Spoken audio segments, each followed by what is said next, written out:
What's going on, you guys? It's Keinan Briggs, and today we're going to talk about how to get a track and field scholarship. First thing with you got to plant the seed.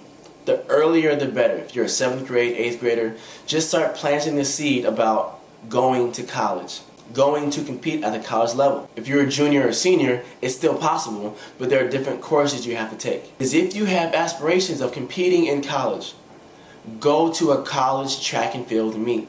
Attend all the meets you can, whether it's for the school you want to go to or not. Just go because you're going to get exposed to the environment and what it's like, and maybe you're going to end up being in that environment in the next few years. Make sure you are best friends with the school counselor. The school counselor needs to understand where you're going so you can get the best access to all the resources you need. Parents, make sure that they're doing their job. They need to understand the NCAA rulebook and the clearinghouse as soon as possible.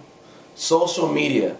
Please don't be a dum-dum on social media. I understand everyone has different likes and things that makes them happy, but you gotta understand, you posting a half-naked picture of yourself in the bathroom is not going to help you earn a scholarship. It's going to do more negative than positive. Make sure that your Instagram, your Facebook, anything that's out there on social media, even if it's private, it's out there for everyone to see. So if you're a person that does a lot of bad things, you might want to stop, first off, and then two, you might want to not post it. Everything that people see about you tells a story about who you really are. Make sure your social media represents who you really are. Schools are not going to want a student athlete that just gets in trouble and that represents the wrong things.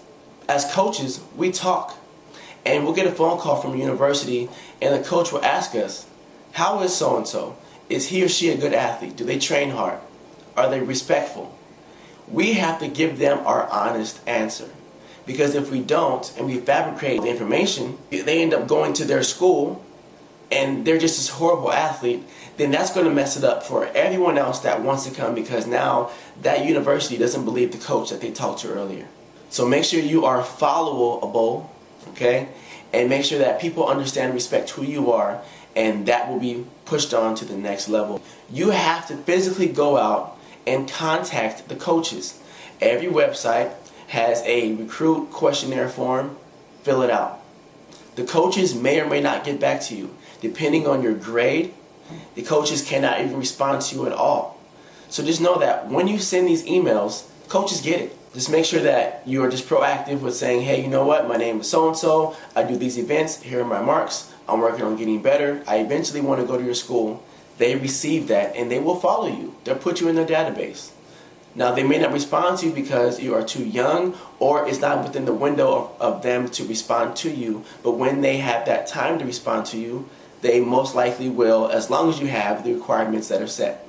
They'll be able to respond to you as early as September 1st, your junior year, through email. Freshmen and sophomores, they're able to respond to you via mail, physical, actual mail. You can call any coach, but they cannot call back until your senior year. When you send the questionnaires, make sure you give them actual marks. The best marks to send them are at invitationals and bigger meets. If it's a dual meet or at practice and you jumped 20 feet and you're a girl, or you jumped 47 feet in triple jump, that's not going to be an actual number that they can look up and see. They want to see the proof of what you've been saying. In the classroom, the clearinghouse has minimum requirements of a 2.5 GPA, 820 SAT score, and a 17 or 18 ACT score. That's just the minimum, the bare minimum. You will not, I can't say that, you will most likely not get a scholarship if you have met the bare minimums. You've got to completely surpass those and get as high as possible. Understanding the SATs, you can take the SATs multiple times and they will take the highest score in each actual field. And let's say you have a 3.6 GPA and you have decent marks. That's great. Even if you have a 3.0 or 3.6 GPA and you win your state championship, that doesn't mean you're going to earn a scholarship. Because you can be the state champion in your state, but they realize you're top 100 in the U.S. You may not get that scholarship because everyone else that's ahead of you may have that GPA or a higher mark. So when you're running at that state championship and you know you're the fastest athlete by 15, 20 meters, you must blow them out. Why? Because someone else is running somewhere else and you got to beat them too.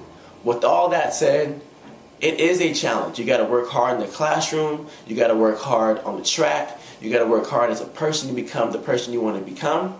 But at the end of the day, track and field is very simple. You hit a mark and you're done. That's it. You are always a starter. You always get a chance to showcase your talents. But at the end of the day is you have to communicate with everyone around you to get the maximum amount of resources so where you can present yourself when that time comes. If you have any questions, please give me an email at info@KeinanBriggs.com. If you like the video, please comment, share, and like, and I will keep these videos coming for you guys. Till next time.